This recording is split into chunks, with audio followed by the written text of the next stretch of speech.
What's up, YouTube? It's TehStrictGaming here. Give you a nice little briefing about the new game Dead Island.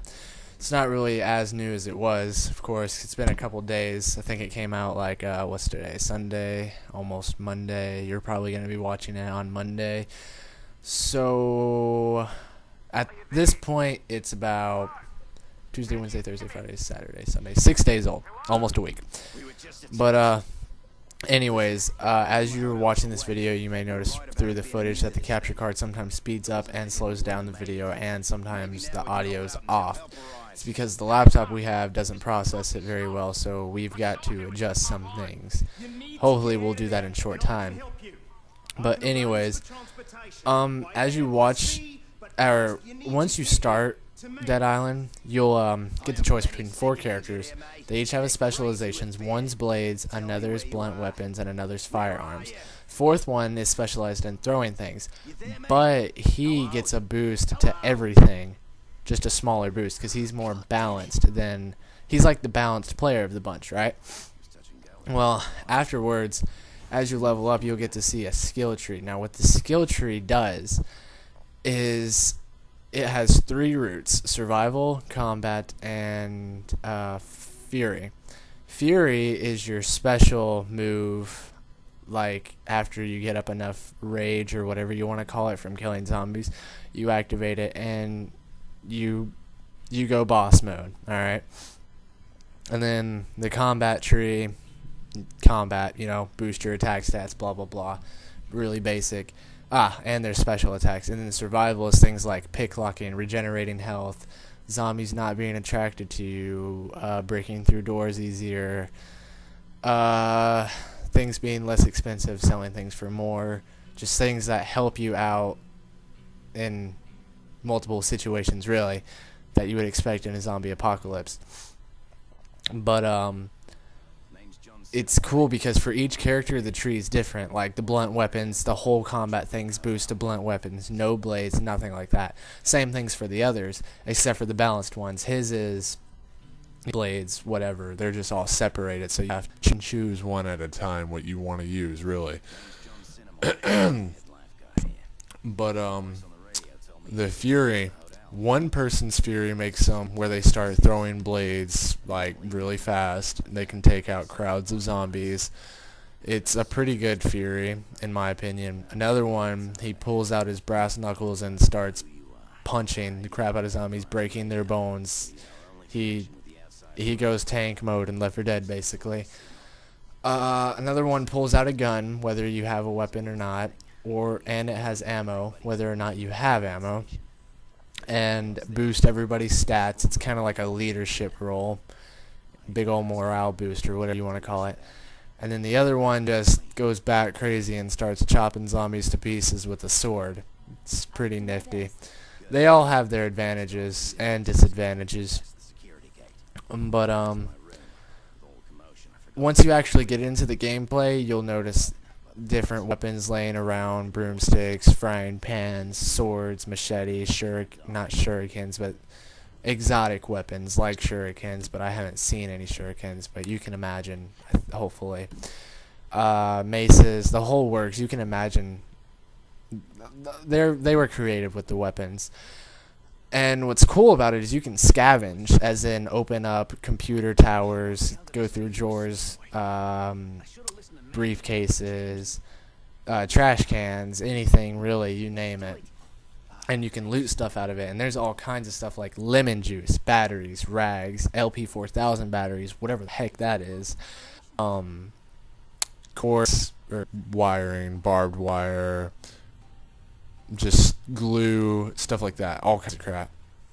Now you can use these materials if you have the blueprints to a weapon to make special weapons, like the basic put nails in a baseball bat. There you go. That's actually a reward you get for the first quest you do. Hopefully I'm not spoiling too much there, since it's the first quest. I'm assuming I'm not. And then there's other special things like electric ammo for your gun, or an electric machete, baseball bat, whatever. Toxic stuff, blah blah blah. It's creative. It's pretty interesting seeing what the developers came up with. Now, throughout the game, there are med kits, of course, but you don't necessarily have to use med kits. They take up your inventory. You can drink energy drinks or eat snacks laying around. And yes, there are a lot of energy drinks. I'm telling you, the people on Benoe they were addicted to some caffeine. Let me tell you. That's probably why some of the zombies are so freaking energetic. Speaking of the zombies, there's different types of infected. Well, zombies. There's a type of zombie called an infected, which is really just a really fast, weak zombie that'll smack the crap out of you, like a rogue in World of Warcraft or something. Then you've got the walkers, which are like the retarded, ooh, a door, I'm going to try to go through it, smack it around a little bit for like hours, not open the door, walk away eventually, if it ever walks away. You've got the thugs, which are like really buff, beefed out walkers that will pimp slap you across the room, literally take you off your feet. You've got butchers, who are like the fast infected, except they're fast and will dodge your attacks. I advise you fight them from long range. As a matter of fact, I'm going to release some videos on how to fight a couple of them, my personal strategies. You can be creative. The floater, which is a really fat zombie that spits acid at you. It's like a boomer, except its puke doesn't attract zombies, it just hurts you really bad. And then you got the ram. I think it's the ram. It's either the ram or the rammer. And it's basically a zombie that, well, it rams you and sends you flying across the room. And am I missing anything? Ah, the suicider. This zombie it's a walking nuke. If you're close to that thing and it blows up, you're gonna die. Okay, never get close. Even if it's on the other side of a wall, don't do it. That thing raped me through a wall. It had hardened pro, guys. All right, hardened pro. That thing is beast. All right. Now, throughout the game, you have the main storyline, of course, but you don't have to follow it. You can you just wander around and meet survivors, do side quests. It's got continuous side quests you can do over and over again, like fetching water for dehydrated people, whatever. And then you've got side quests with little storylines to it that'll lead to another side quest, which leads to another side quest, which eventually leads to an ending of some sort with a good reward. They did a really good job on some of the stories. You meet a lot of people, some easy sadistic people, the normal people, noble people, smart people, retarded people. You know, it's you meet some. There's a lot of character variety.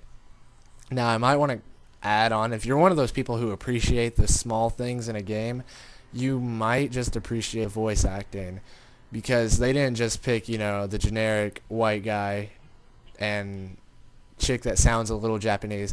No, they went full on accent. Okay, the black guy who's from New Orleans, he doesn't say I'm from New Orleans. No, he says I'm from Nolans. I was born and raised in Nolans, and my daddy lived in jail most of his life. That's where he died too. That's how he speaks. It's a pure New Orleans accent. And then the Texan, I can't replicate that. He speaks just like a Texan though. Japanese, she'll literally sit there and be like, "I kill you." I'm sorry, it just kind of humors me listening to them talk. But I think they did a very good job on voice acting. Now, the storyline itself is pretty good. It actually grasps the actual zombie apocalypse feel. It's pretty nice. They did a really good job on some of the small details in the game as well. Like, an example, if you're wearing a headset and you start running, you can hear the zombies behind you, and you just have that actual feeling like, you know, just run. That's all you can do, and like your heart, it's pretty cool. I don't think I can really think of anything else, to be honest with you. If I'm forgetting something important, my bad. But yeah, if you guys have any questions about the game that I didn't go over or something, just feel free to leave them in the comments. I'll be sure to message you back and you know, do whatever. I hope I helped you decide on whether or not you wanted to get this game. If you don't have it, I would recommend it. It's a really good game. Takes up a lot of your time. It'll keep you busy for a good while. And yeah, it's pretty much it. anyways, I'm gonna get back to leveling up my character in Dead Island. Hopefully I'll get 50 soon. And peace, YouTube. It was fun doing my first commentary.